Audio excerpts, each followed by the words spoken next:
jigarga quvvat berish etapiga keldik.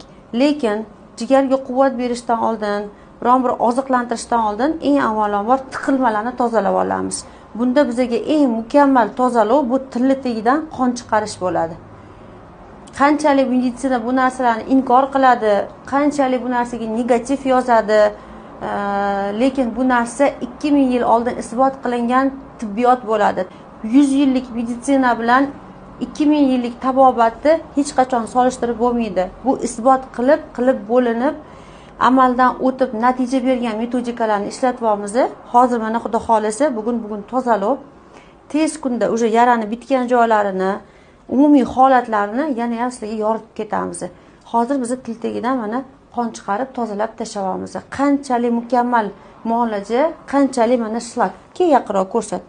Mana bu toza qon emas, bu to'g'ridan to'g'ri jigardan chiqayotgan tiqilmalar bu.